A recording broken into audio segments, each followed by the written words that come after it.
Hello, I'm Dr. Keith Moran. I'm here in my cardiology laboratory today to talk about my stress EchoBed by Medical Positioning. I've been a customer since 2001.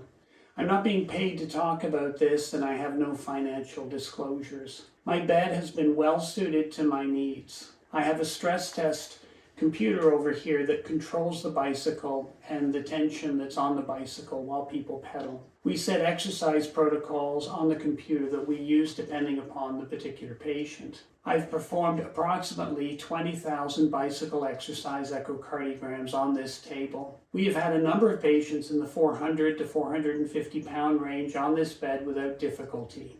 The controller brings the bed up and down well. The ergometer is removable, which makes it nice for patients that just need a resting echo.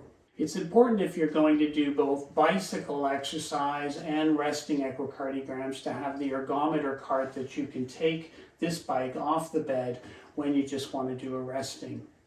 Now, there's no question that patients prefer going on the bike as opposed to my treadmill, which is just off screen here.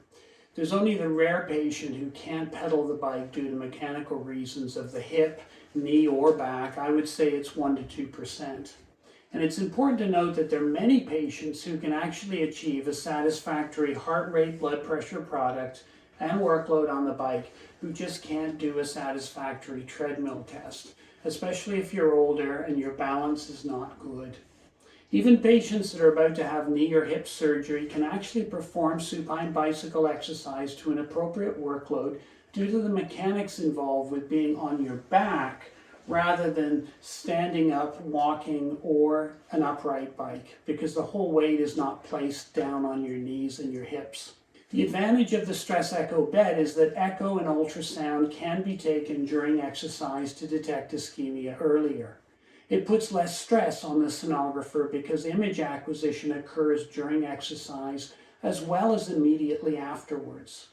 There's so much more time to capture the images. With the treadmill, by the time the patient comes over off the treadmill to the bed, realistically, at best, you've got 70 seconds to get your images. And before that time, you don't know how the heart's functioning because you just can't image the heart while most people are walking or running on the treadmill. As I explained to my patients, the bike is best. There are patients who have significant asymptomatic ischemia that we can detect and safely stop the test before peak exercise on the bike because we're imaging as we go.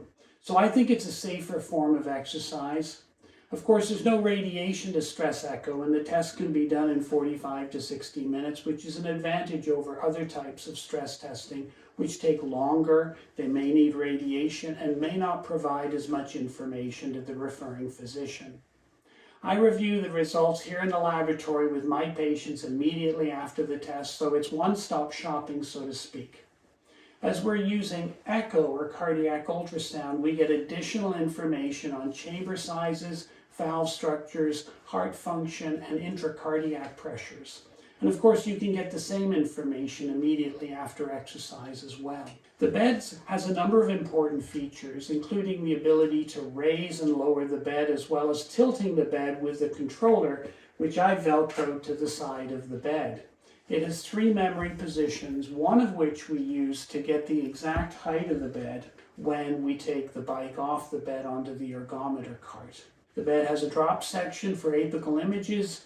That is well constructed. It's been used tens of thousands of times and it still works like the day I bought the bed. There's a spot on the bed for an IV pole, which of course is indispensable if the patient has an IV or if you're doing a dobutamine stress echo.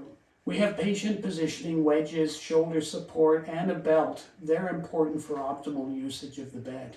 There's also electrical outlets beneath the bed so you can plug in other devices because there's many devices you need in a laboratory. I'm Dr. Keith Moran. Thank you for watching.